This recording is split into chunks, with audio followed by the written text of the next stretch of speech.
Hey, Sunshines. Hey, Sunshines. Welcome to MPowered. We are so excited to have y'all back with us today. Thank y'all so much for the love and the support. We hope that you've been enjoying the past few episodes. Specifically speaking, we had Laura Dadisman on here on MPowered, and we did have a part 1, and now here comes part 2. So we couldn't necessarily wrap up everything that we wanted to cover with her in part 1. So therefore, we were like, honestly, mid part 1, I was like, okay, wait a minute. We're going to have to do a part 2. Yeah, we hit like the 30-minute mark, and I was like, oh, we haven't touched half of the things. And like in the level of depth, like we could probably do like 5 parts with her and still feel like she's just a wealth of knowledge. Exactly. Like so much knowledge, so much experience, and so much openness and willing to share that with us. Mm-hmm. So, and honestly, I think if we did 5 episodes, y'all probably wouldn't mind. But we'll let y'all do with part 1 and part 2, and y'all let us know. And once, like we said, our guests are very important to us, and we definitely value all of them.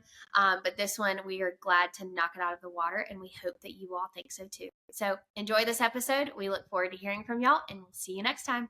And if you like this episode, don't forget to like, share, subscribe. Yes. If there's a piece that resonates with you, share it on Instagram, and we'll share it back with you. Welcome back to my podcast. Mandy and Brittany, you are so kind to join me on my podcast. Quite literally. See you guys. So, all right. Part 2 is here, and before we decided to get back started, we were like, you know what? This is just going to be Lou's podcast now. What'd you call it? Lou Powered. Lou Powered. So we're going to transition here. Or it could be MPowered 3. You know, Perfect. Okay. Empowered. Wait, actually, that's kind of cute. So, all right. Y'all, our episodes are going to be 5 hours long. Every episode. Every single episode. Yeah, they're going to be like, damn, I thought we got rid of Laura. We really No, can't shake her. no, absolutely not. Absolutely not. We've got too much to discuss, y'all. Yeah. Okay, but thanks really for coming back to episode, part 2, of Laura's episode. We wanted to dive in deeper and to all the things. So we're going to go back to, this is going to be career-based. We want everyone to be successful, but also to tying in childhood and like what that does to someone, how it shapes you, how it motivates you to go into the career that you go into, but also like how you approach your work ethic and things of that nature. Yeah, and that's a really good point that I feel like, I'm happy we're talking about it now, because we kind of missed it in the first part. But so I feel like a lot of my motivation of I got to be the best, I got to do the most, I got to be doing all the things all at the same time is, one, again, I'm sick in the head and I love it. But 2 is, I grew up, my family didn't have a ton, like money was a stressor. And it's not like we were living on the streets or anything like that. I'm not trying to say like, woe is me, but it was just me graduating college and not having a high paying job was not an option. Like there was no safety net. My parents have always done the absolute best. They're amazing people. And I never went without, I would say, but there was something that clicked in me, I think in like middle school or high school when I was like, oh, hell no. Like for me and just my family and my future and even just me as an adult, I knew that I wanted to not only provide for myself, but be able to give back to my parents or give back to my family and my sibling or other people that I cared about. And I wanted to just make sure I wanted to have control of my finances and my future. So I think it's, some people, everybody has different, upbringings, and some people are lucky enough to have, they can graduate college or not go to college and they can stay at home for a while. And that's amazing. Honestly, I'm jealous. But for me, there was just no option of that. So it was internship in college, grind, have 2 jobs in college, have an internship that turns into a real job the day you graduate. Yep. And, so that was the path I took. And I love it. And I love that, everybody gets their motivation in different ways. But for me, it was just kind of always there. Yeah. And I think me and you, Mandy and I can like relate to that so much because we've always said, we too didn't come from that handoff of like, hey, like you're going to be set, you're going to be taken care of. Like you don't have to worry about it. So now we're all 3 of us are in parts of our life where it's like, all right, like I'm not only doing this for myself, like, yes, we want to be successful. We want the name. We want okay, I can look back and be like, wow, I really did that. Yeah. But more so of like, we're not just giving it to ourselves. Yeah. We're giving back to our parents, like all of that. And it changes your motivation for sure. Yeah. And definitely. It's a generational thing too, right? Yeah. Like, it's like, I want to change. Like, I know what my childhood looked like, and I know what that felt like for me. So it's like, my children will never experience that. Yes. Like, they will never question that. They will never know of that. And I think it creates something beautiful. Like, right, it creates this drive, but it's like, how can I give them other problems to worry about? Yes. Right? Like, let me give them other things to stress about. And it's like, I want to change the trajectory for generations. Yeah. Like, I want their children to not have to worry because of the work and the foundation that I have made and set. So I think, we all very much resonate on and that. I might on cycle break. Yes.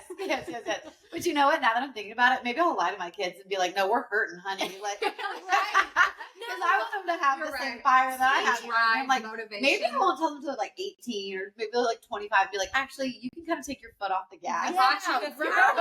Here you go, but you bought your own first. No, but I honestly, by the grace of God, you mentioned that because I've always thought about, because like you said, everyone has a different background.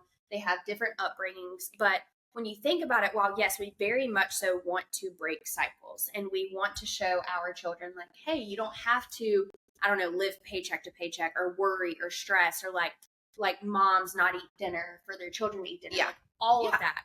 But the thing is that that's one of like the best things that I appreciate about myself. Like, I saw struggle, I saw hardship, I saw worry and stress. And while yes, there is trauma with all of that, and it definitely shapes you and conditions you, like, I wouldn't be the person that I am today if it wasn't for this. Exactly. Yeah. That's why it's like, I'm never going to be like, oh, woe is me, because it's like, I'm grateful for it. Like, I saw my dad, hustle so hard and go from job to job and do whatever he, was going to do to like provide for his family. And like, I mean, that is ingrained in me for sure. So exactly. And I feel like it makes a difference. Your dad went job to job. Yeah. How did that, like, I think that as parents, like, you do whatever you can to like do everything for your children. I know that we've talked about it, like that then has an impact on you, right? So what does that look like as little Laura? Yes. Oh my God, little Laura. She was she's proud. She was such a menace though, but no, she is proud. Not a menace. So with my dad being the sole provider, of my family, he would jump from job to job, and he was in the steel construction industry, which everyone's like, oh, were you a military kid and all that? And I'm like, surprisingly, no, but we did move around quite a bit. And it was tough as a kid, like being pulled out of school in the middle of middle school or the middle of high school or the middle of elementary school. I remember, I think the last time we moved states, before I went off on my own, was, I think it was the middle of sophomore year of high school. Oh, like imagine your sucks as is. Yes, it's so hard. Yes, high school and middle school and all that is hard enough as is. But I remember for the first maybe month, I ate my lunch in the bathroom of my high school. Everybody made fun of me. They hated me because I was a product of, I lived in Wilmington. And so I was a product of just like people wore heels to school every day and they were kind of over the top and they just kind of had a particular style. And then I moved to a small town called Rocky Mount. And it was just very different. Rocky Mount. It was just very different. And they were like, who is this chick? And they hated me. And I remember, every time I would move, I would have to almost like, there would be this time period where it was like sink or swim. It was like, okay, like it's on me to make new friends. It's on me to make an impression on these people. It's on me to show my true personality. And I remember like kind of cowering and hiding away from it for a little while. And then I was like, F this. Like that. I was like, y'all are going to know who I am. I was like it or not. And so I think this very gregarious personality that I have has always been there, but it was almost a product of like having to do the most and be the most heard and the most seen. So I could be seen at all because I was, the new kid a lot. Yeah. So it's very much who I am, but I feel like at a young age, I had to like lead with that way more. And I think that can like, it certainly give people, that's great advice. One, it's like you can either sink or swim. Yeah.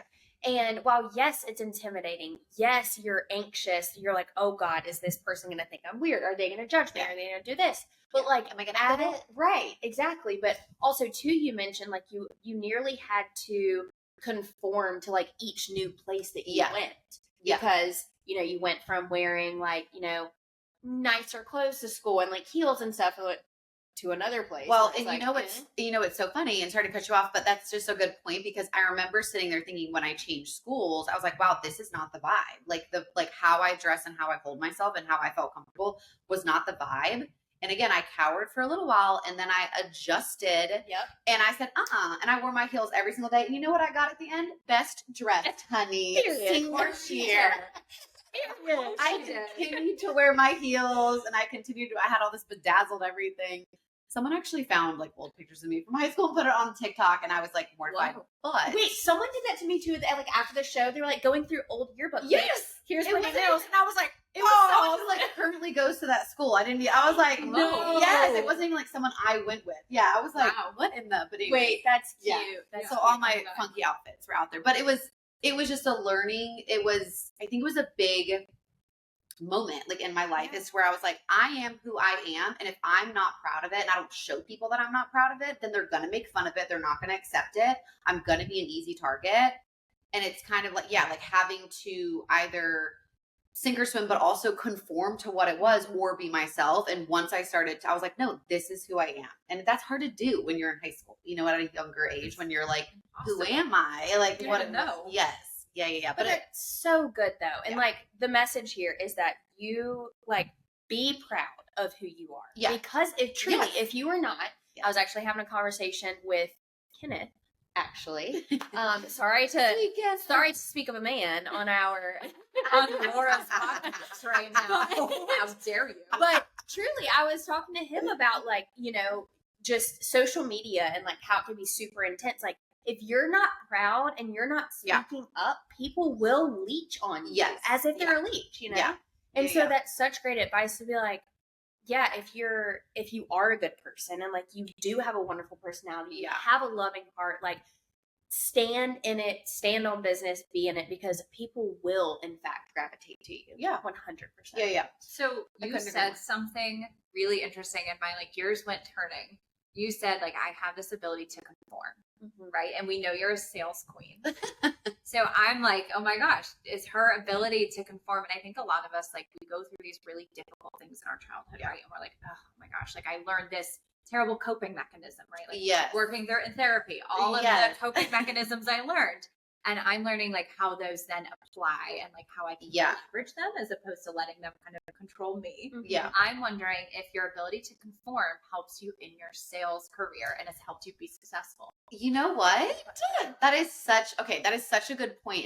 It's funny because when I was in management, this was something that I would talk with my other manager friends about, is that it's like, I think that ability to conform and be a little bit of a chameleon to a certain extent is what makes a really good salesperson. But I don't know if that can always be taught. So one thing about me is that it's like, again, I stand on business, all of that. It's like, I'm going to be me and say what I have to say 10 out of 10 times. But I think being able to adapt to your environment. So like, for instance, whether I'm talking to, I don't know, Autumn, you know what I mean? Like whether I'm talking to Jess's, daughter Autumn, who's 11 years old. It's like, you want her to feel comfortable. You want to relate to her. You want to find something, to be on her same level, or versus if I'm talking to a customer that's, I don't know, in their 60s, it's like, I want to find, I'm in my 30s. So it's like, I want to find some way to like make them feel comfortable and like adapt to their situation. And I think, 100% that has contributed a lot, because I think I've seen and managed and worked alongside so many people who are unable to adapt or unable. It doesn't mean you're changing who you are, but exactly. Social awareness. Yes. Social awareness. And I think it's one of those, unfortunately, like, I think those of us who have gone through trauma, especially within childhood, like I think we're just a little more socially aware. You can read the room, especially when that's a responsibility of the child, right? Like you learn that so young, when it's like you have to read the it's parents, a responsibility as a child. Like oh my God. Yeah. You like goosebumps because honestly, it really is. Like I've had so many and I love them to death, but like friends in high school, for instance, they would just be like lights on, absolutely no one's home. And like not a single person, not even an ant is home, okay? And it's like, I guess the ants in the home is really not good. We don't want ants. Not even the termites. Yeah, the termites. Okay. In the wood. Wow. All right. Well, you know what? I was picking up at her. Yeah, like there's nothing. There's no activity. Y'all, I said I had struggles, but I didn't have ants in my home. Okay. You're over here like they don't have anything going. All right, but anyways, moving on. That was cute. Moving on is that the fact of like being able to read a room, like that's actually, if you want to know a pet peeve of mine, like please act. I nearly was going to say the word ignorant, but in a room like where someone is not, just no, God, it drives me bonkers. Like truly drives me bonkers. I'm not like, everybody can do it. And they really natural. can't. They really can't. Okay, you know what's so funny, and this might even be a perfect segue, is that when I'm dating somebody, that is, and it wasn't when I was younger, it's like you have these things on your list of like who you want to date and like what you want them to be. Oh my God, did y'all have a list actually? Of, oh my God. What a yeah, I had an actual physical list. Same. Yeah, I was in the 7th grade. Oh, I had one at 23, and here we are. Okay. And we know. My list is I threw it out the window though. I was like, oh, but he's really cute. Yeah. Oh, but he checks this box. So this I made a list in the 7th grade, and it was. You were ahead of your time. It was 2 pages long. Oh. And oh my God, bless his soul. Ryan Rogers in middle school. We were sitting in. Shout out Ryan Rogers. Oh God, and only my people that know Ryan Rogers, Lord have mercy. Anyways, I love him. Just out here minding his business. No, did he read it or did he check read boxes? it with me. Oh. He read it with me. I was like, look, I made, because like he was making a list. No. No, I was not dating right, but we did have like this thing. We were in ELA in Miss Brissy's class, and that boy loved my hair. Oh, loved my hair. Good hair. She got the good. Becky with the good Becky hair. with the good hair. No, we are no Becky's with the good hair. No room for that. He loved my hair, and he would always love like when I wore it straight because he would just play in it all day. So I would sit in ELA class, and I would get my hair played with like every day. I know this sounds weird, but like it was just like natural. Is that on the list? For us. I don't believe. Okay. And so we were talking in ELA class, and he's like, "Oh, I made a list like of what like my wife needs to be," and it was like 20 little bullet points or something. 20, that's still too many, but yeah. Well, here comes Brittany with 2 pages worth. She was like, the audacity of you to have 20. Watch this. Like, if you get 20, I get 50. No wonder I'm not married by now. I mean, heavens. Okay, sorry. Work in progress. Okay. We're all just trying to shorten the list. I don't know though. I think that at my big age, I've shortened the shit out of the list. I can confidently say it.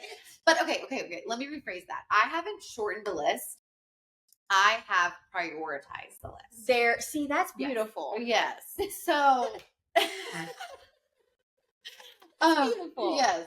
I mean that. So it's like, it's funny because the guy I'm dating now, my old list of he checks so many of the boxes, but it's like you almost fall, like when I was in my 20s, I would almost fall into this trap of like literally creating these personas for these people. And I'm like, where are they on the list? And where, like, what attributes do they have? And it's like, that is absolutely ridiculous. Like, a person is who they are, and there's like 7,000 million qualities that make them one way or another.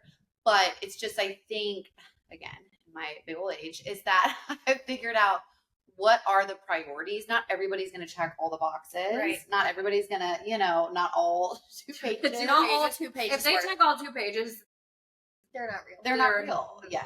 No, but then they're like, their breath is going to stink or something. You know what I mean? And then it's like essential. Oh, no. Well, dental hygiene is like number 1. Okay, there you go. Okay, well, maybe they got like a crooked toe. Like, maybe we don't know, like the underarms. There would be, they got Their owls smell. Guys, on the couch. I'm still spray tanned and Mandy's. I love it. I can't even smell it. You're fine. I smelled it earlier. I will tell you. Right. I will You got tell up you. in there? No, I didn't have to. I was sitting over here. She was sitting over there. Oh, right. She lifted her arm. I was like, whoa. I forgot to order my Outback. The Outback. Okay, all right. We have got to order the Outback, y'all. While that is actually happening, though, yeah, as y'all have seen in the previous episodes, I actually came to a pod, like our pod, not Love is Blind pod, spray tan, which, oh my God, speaking of, and you can testify to this. So my spray tan, when I went to LA for Love is Blind, for the pods, my skin dried up like the Sahara Desert while I was there. Let me tell you. And my puppies, as in my feet, looked a mess. Yeah, they were ragged. My friend. I mean, my friend with love. Fully Ragged. Your feet. Okay, so no, yeah, just and my best friend KP, she picks on my dogs all the time. So the dogs, they'd be barking. Anyways, but more importantly, back to your dating life and checking these boxes. Yeah, okay. We're like little pinballs. I know, literally. It's what makes us. Okay. Wait, okay. So first of all, I have to give a little bit of background because I feel like it's so important. And it's funny because I was just on the phone with one of my good girlfriends last night. And I feel like, I don't know why this is. I truly don't, because your girl does not have it figured out. I have so many flaws. I am a work in progress, admittedly, every single day. Shout out to my therapist. But I have so many friends in my life that will come to me and they're like, what would you do in this situation? Like, what would you, like, how would you handle this? Am I overthinking this? What should I do? How should I handle myself? And I think it's because I've had so many long relationships. I've lived with a handful of men. I thought I was going to get married, and ultimately things happened. I've dealt with infidelity. I've dealt with drug addiction. I've dealt with, lying about all the important things. I've dealt with people straight up just pretending to be a person that they're not. Mm-hmm. And so I think that's one reason why going on the show, I was like, hell yes. Like, there's no I really thought that there was no opportunity for the guy on the other side to like tell me what I wanted to hear, because he wasn't going to know what I wanted to hear. He wasn't going to see how I carried myself and, what I did for work and all these things. And so I was just going to be able to hear who he was and then just make a decision off that. What I didn't account for is somebody just making up who they are, just making up all types of things on the other side of the wall and just becoming whoever it is, or saying that they are whoever it is that they want to be. I wonder if it almost gets easier in the pods too, because you don't have to see somebody's face while you're like, I feel like when you see somebody's face, right, it's harder to be dishonest, be unkind, all of those things. And like when there's that wall, you can just kind of spin whatever story you want to spin. So I didn't expect that. And I was so intentional with my questioning because, again, I've dated people to where I was the breadwinner. I was their mother. I was their cleaner. I was their this, that, and the other. Like, I just ran the show and wore the pants. And I want it to be an equal partnership. But these men were just telling me what they were like, oh, I make this much money, or I do this, or I do that. Or I remember, like, I dated one guy who lied about his GPA in college. Oh. And I thought it was so sexy that he had a 4.0, because I didn't get a 4.0, but I got damn near close. And I remember thinking like, oh, that's so sexy. And then like 9 months into it, he almost got kicked out because his GPA was like so low. No. And I'm like, why would you lie about that? But he was like, I saw that you were this like intelligent person that prioritized work and school, and I wanted to match you. And I was like, but you flat out lied to me.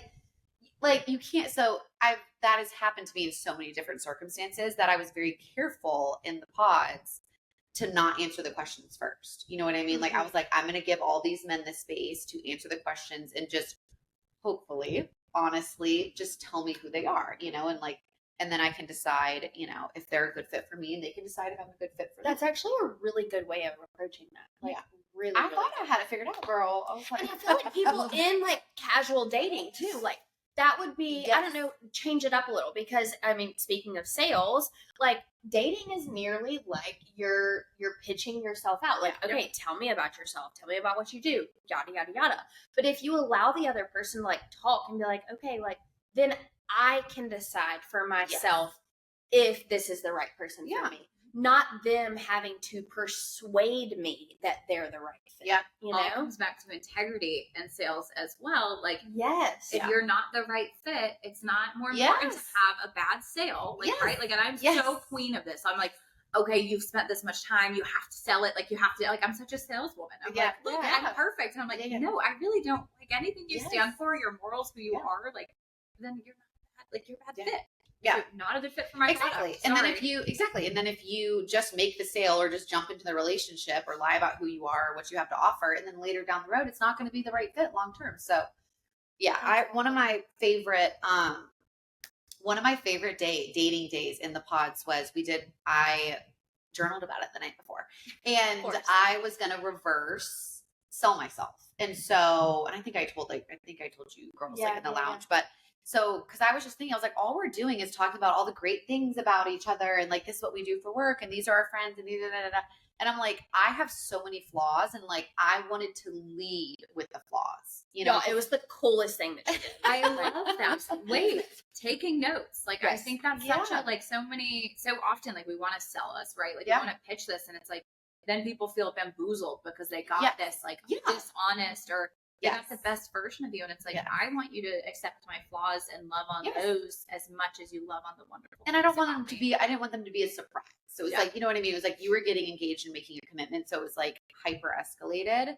But I remember, like, it's even in my notebook, my friends read it the other week, but it's like, it was like, these are the issues. Like, these are like things that I'm working on every day. These are things that, you know, that might not be the best aspects of me. And I asked that of the men on the other side too. I was like, reverse sell me, you know, and let's see if we're still interested. It's very self-aware. Yeah. It's like, that is one thing about my queen. It's one thing my therapist says. She's like, if anything, you're self-aware.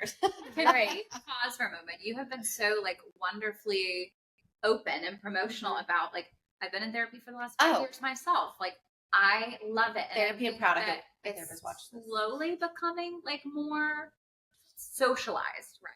Yeah. Talk to me about your therapy journey. If you're like, what you're comfortable with, obviously, like, that's a safe space, and I want to respect that. But, like, I want other people to know that, like, people go to therapy. Be like, I have a weekly appointment with my therapist. It's the best hour of my week. Like, it's the one person I can say anything to. Yeah.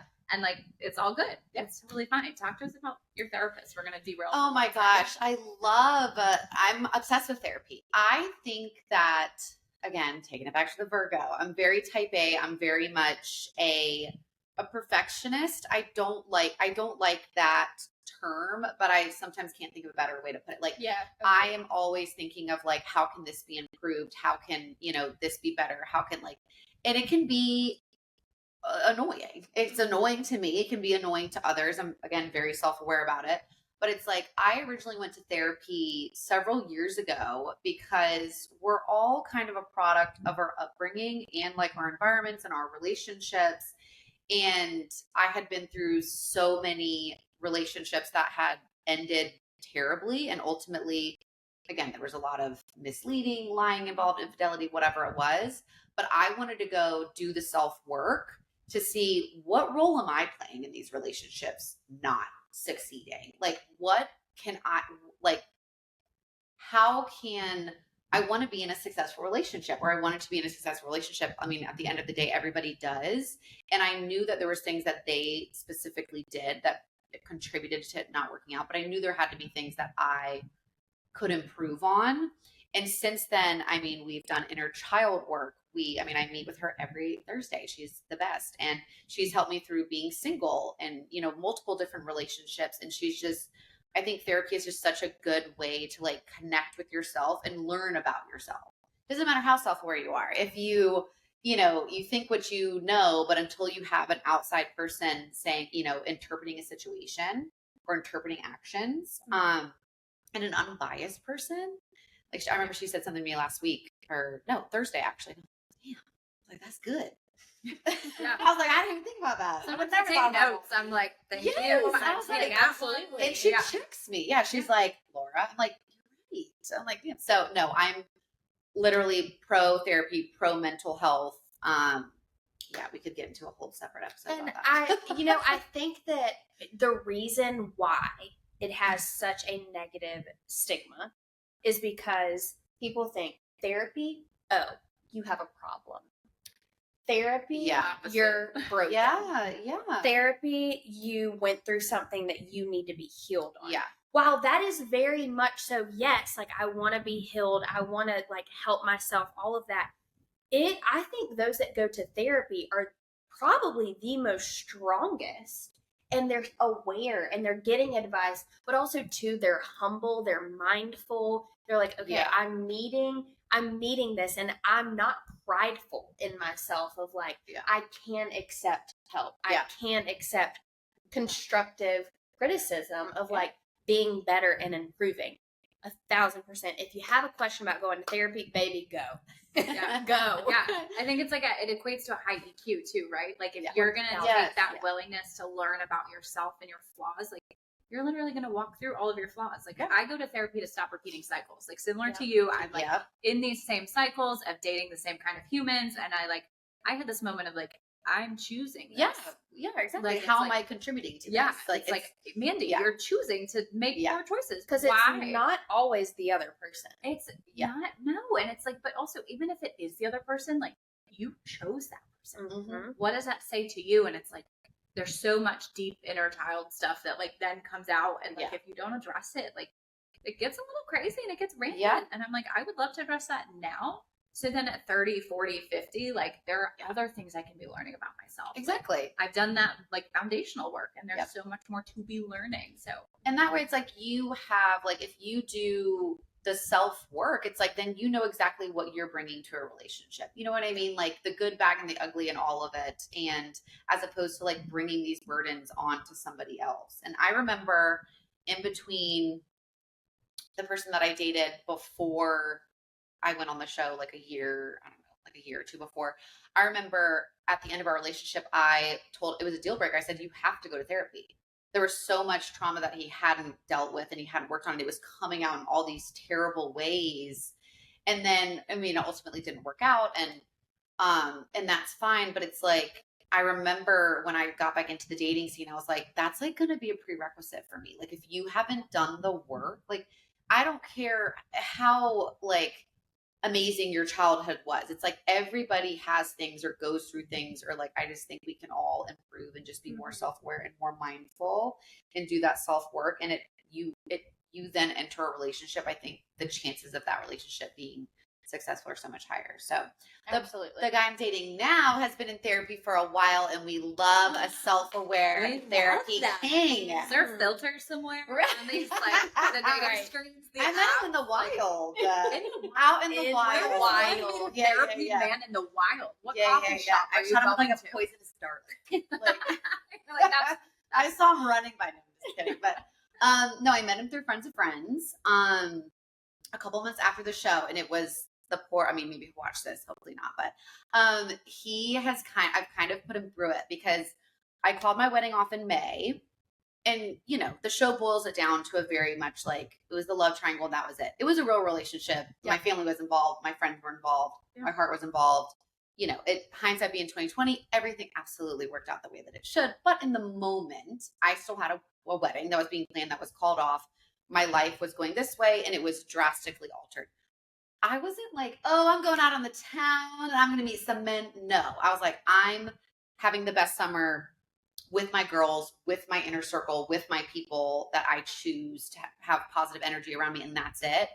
And, you know, this guy, I had met him before, but like, I don't know why, we just didn't really have any interest in each other. And then, I don't know, the sparks were flying. And I told him early on about the show. I was like, hey, I did this crazy thing. It didn't end very well, but I was like, I'm not looking for a serious relationship right now. Like, I just was living with someone a couple months ago. I think we met in like July or something. And he had done the work, and he knew what he wanted. He was like, I want you to be my girlfriend, and I want to do this, and I think we're compatible, and I think this, that, and the other. And so we went down that route, and we actually ended up breaking up because it was honestly like I wasn't ready for it. I felt like I was jumping back into something too quickly. I still needed some healing to do on my end that had nothing to do with him. And we ended up finding our way kind of back to each other like a month or two after that. And it was like there was just too many high quality things about this guy that I honestly didn't know what to do with it. I was like, and I talked to you about this before. I was like, ew, what do I do with like all of the like, because it wasn't even like checking the boxes. It was like the big important things. Like he just does all the right things when it comes to like, I feel so secure with him, like in all different aspects, and like safe with him. And like, he's so consistent. There's no like lingering, like, does he mean, what does he say? Is he going to back it up? Like, he's very consistent, and he's very like intentional with his actions and his words. And Talk about you're sitting there like business. And like, you can see it, you can feel it, you see it, you hear it. But like, and of course, like you and I have talked outside of it, and it's like, yeah, y'all did break up. Like, honestly, he stayed so consistent. Yeah. Like, and that's so incredibly good. Yeah. And like, especially for someone who's been through the ringer of like inconsistency. Like, when you have consistency to then I didn't know what to do with it. Wash that away. Can we talk about that for a second? So someone who like, for me, when I get, and like work through this now to understand it, when I get inconsistency, it's comfortable for me. Yeah. With my child. Like, what I grew to expect, right? Like, chaos is where I'm comfortable. So then when I get the consistency, it's incredibly uncomfortable. Yeah.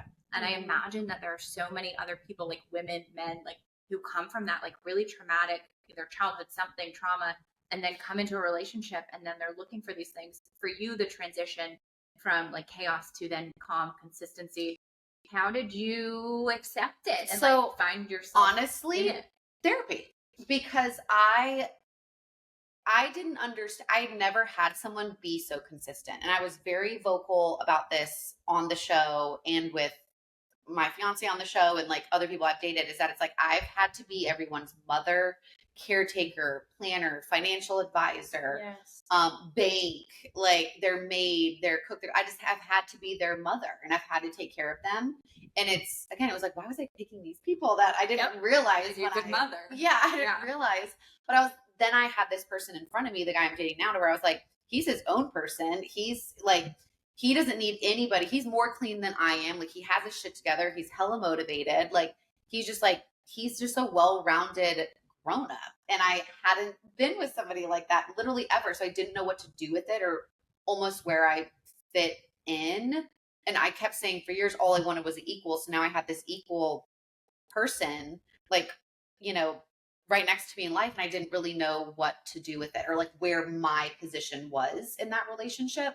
So, you know, we worked through it, and we're like figuring it out, and it's great. And I think too, like, once again, y'all know Laura and I are Virgos, and we are very type A and very particular. Yes. And I think that because I remember like when y'all were having like a, say, rough patch or whatnot, it was very like you were being he had the boxes checked, you know, like those things that were really important. And so then it came down to like, okay, I'm being like so particular. I'm being so nitpicky. Yeah. And it's almost like you're trying to find the things because we're, like you said, we're comfortable in the inconsistencies and like the mess ups and all that stuff. So then this person is coming like, oh, okay, he's got it together. Well, now I need to find something to like make it uncomfortable, you know? Yeah. Great point. And so it's like, which is not fair to them. You know what I mean? Exactly. He's like, hold on, I did all the things you asked, and now there's a problem. I checked all the boxes, and now you what? That's a problem. That's an issue. Yeah. And so it definitely results back to like, one, being self-aware, which amen to that. And then two, like finding like, how do you become comfortable in actually being comfortable? You don't have to be like in a spiral 24/7. You don't have to be expecting someone to go crazy. Yeah, it's good. And I was just talking to my friend the other night that I mentioned about this, because she is still in that cycle. And, you know, if you are, I hope you're listening to this, but she's in this cycle. She's addicted to the toxicity. Mm-hmm. And I said, baby girl, I said, I can give you all the advice till I'm blue in the face. But I was like, everyone has a fuse. And I was like, at some point, like my bullshit fuse is minuscule, but I was like, hers is a bit longer. And I'm like, you will eventually get to the point where you're like, I am not dealing with this shit anymore. Like, I am not like, this is the inconsistencies, the not knowing, the all this stuff. I was like, you are dealing with it right now and you're handling it. But I'm just like, how long is that going to go on? And she's starting to understand that she is addicted to it. And she's like, I don't even know what I would do if someone treated me right. Right. And I'm like, unfortunately, like so many women end up falling into that situation, myself included, to where it was like, what do I do with this person that, you know, like, so I can because it's nearly like, and it's awful. I mean, it's such a curse, but like, it's nearly like a high. Like you're addicted to that, you know, the arguments, the highs and the lows, like literally, just like, oh God, he's acting right, or she's acting right, whatever, whoever you are, and oh my God, like we're in this lovey-dovey honeymoon stage, and like it's just ebb and flow and back and forth, and it's awful. It's crave it. Awful. It's like you become so conditioned to it, and it's like legitimately a thing. You're totally spot on. You can get addicted to it, and you become like a love addict. And you get addicted to the high highs and the low lows, and then when you like get the calm and steady, you're like almost you're looking to create it, like Laura said. Like, I'm and I think some people are like, oh, like this is boring, and like don't get it twisted. Like it is not boring. Okay, no, like having consistency and security is sexy and is where it's at. And again, I think everybody has their own journey to get there and realize that, but. Again, to take it back to my friend that I was talking to the other day, that I was like, she's addicted. She's in that cycle. She's addicted to the sexiness of the, oh, am I going to hear from him? Oh, he's going to go. Oh, then he's going to pop up and then it's going to be so hot and this, that, and the other. And it's like, at the end of the day, like you're like, you want to marry somebody and you want to settle down and have kids and you want to be wondering if this guy's going to show up or ghost you. Like, no, you want security. You want consistency. Like you want someone to value your time and have respect for you. So I'm like, what is this guy bringing to the table other than excitement? You know? Like it can be exciting. Yeah. To be in a healthy relationship. And I think it's tough to kind of break that cycle. Amen. Yeah. So go find consistency and don't stop don't until get you find scared of it. Like don't shy away from it. Yeah. As long as you have fun with somebody and you care about them and you guys align on a lot of things, like sex. Exactly. Yeah. Okay. Our last thing that we're going to tap into, and we said this in the beginning. So us Virgo queens, we are very particular in all of that. And like we said last episode, with Laura being portrayed in Love is Blind season 6, of like being very direct. Sometimes you said earlier, like nearly cold, like dang, like you really were just like, it definitely comes across like right.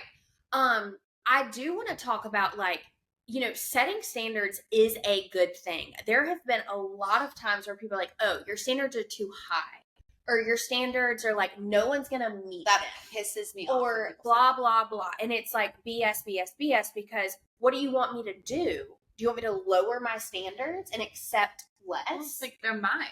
Like, I'm the only one who's on the receiving end of them. Like, you don't have to deal with the lowering of that. And like, if I'm going to wait it out for somebody who meets that, like, that's for me to do. Like, not for you to put your opinion on. Oh, that literally, that burns me up, because I mean, I'm 34.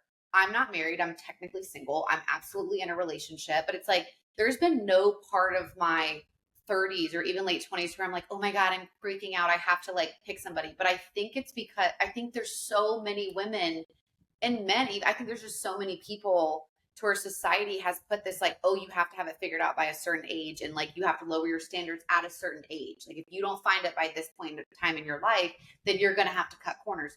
No. Like I am willing to die alone if I don't find someone. It's not this 2-page list of requirements, but and we'll see if I marry the guy that I'm with, it's going well, but it's like, I'm still realistic and cautious, but it's like, that drives me nuts. And I hate when people are like, oh, well, I just have to pick someone, or I got to lower my standards, or maybe I'm asking too much. And I can't even tell you the amount of times between the guy I dated before I went on the show and even going on the show where people were like, family member or even just friends and family were like, well, Laura, like that person doesn't exist. The person that you want that has all these things that's going to match you like financially and motivation, and that person doesn't exist. And now here I am. And I found someone who very much does match me on all those things, all the important things. And to where it's like, to me, that's what's going to create a lifetime relationship, not something that just picking someone and getting married. So that shit pisses me off when people say, well, it's like you, okay, so they looked at you and they're like, someone's not going to match like how driven you are, how motivated you are, how like ambitious you are. So you're meaning to tell me that like I'm not real then. Yeah, exactly. Like, because I'm the only one who's ambitious. It's like I'm just a damn person. I'm not some unicorn. Right. So if you're telling me I'm just looking for another decent person. The male species not capable of like, I mean, that's a different podcast entirely. Like the male species can't produce driven, motivated, honestly, men. I think that's what a lot of people like think. They're like, oh, well, that man doesn't exist. I don't accept that type of man doesn't exist. I'm like, that's cool. like, yeah. Like if I can exist, then the counterpart to go and coincide with that. Totally. Yes, and also too, like, yes, we're very much so of like women empowerment, but y'all, like so many men, they are broken. And they're like just as women are, like we're not perfect either. But it's like these men actually need more of like, okay, y'all can be X, Y, and like Z. a safer place. Yes, like and it is okay. Like y'all, and again, they need to do that on their own. Okay, they don't need to find a woman to exactly. Yes, but no, all for them. No, yeah, yes. No. But God bless. But that's the thing is don't lower your standards. And while yes, people are like, oh, you're doing too much or you're asking for too much. No, you're not doing enough, baby. Like, well, you're not doing enough. And that's where it's like Virgos get a bad rap. It's like it's twofold because it's like, oh, my like, I hate saying nitpicky because that drives me nuts, but like me striving for perfection in all areas of life has served me very well in my business life and serves me well in my friendships and like relationships. But it's like, it has done me a disservice in some of my relationships because like as hard as I push myself, not everybody wants to be pushed that way. You know what I mean? Yes. And so it's like, again, being like self-aware, but I think Virgos get a bad rap. We just like order. Okay. And I'm going to be honest with you. And like, it's truly how we are. And I was talking to someone earlier this week and it's really like, I cannot help, like I want things done. And we've talked about this in a previous podcast. I do. I want things done, quote unquote, my way. But I'm like looking and I'm like, well, it's not really leading me to disaster. So I'm going to need you to pick it up. Like, and leading me to disaster. Or it's actually getting it done. Yeah. And like, okay, but why would you not go to this place first and then that place? Because that place is behind, like the opposite direction. Like, why are you doing it? So I just want to be clear. This is the second time you referenced somebody not going to the right place in the right order, and somebody wronged you. That is a trigger. Somebody went to the wrong place at the wrong time, and they should have went the other way first. And y'all that way. And in like, your maps. Yes, and y'all know, like y'all have heard me talk about this before, but it's just like be more. I don't know, more strategic. Like someone who lacks work smarter, not harder. Period. Like, and then, oh, well, I got the job done anyways, and I'm like, in the wrong way. But I love you, and maybe it's the Pisces over here on the other side of the house being like, okay, at the end of the day, because like I caught myself being like this, where it's like, I want this done this way, this way, this way, and it's like, okay, but I want the freedom to do things my way too. Yeah, and it's like I want you to look at the way I'm doing something and be like, okay.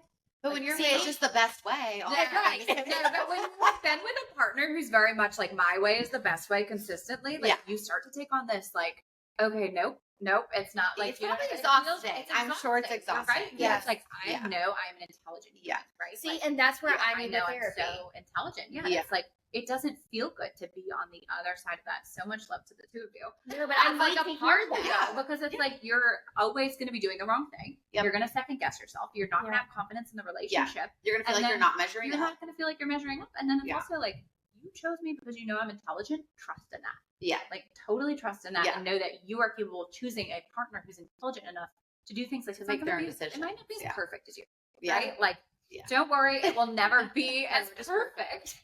But if it's getting done and they're taking something off your plate, like reframe it, maybe. Moral of the story: burgers are the biggest pain in the ass. Literally. You just need a balance. Right. If you're a Virgo and you're not doing the self work, okay. Yeah, clearly. No, I needed to hear. I needed to hear that. But okay, y'all. I hope with all of that. So we already, of course, we end every episode with what makes you empowered.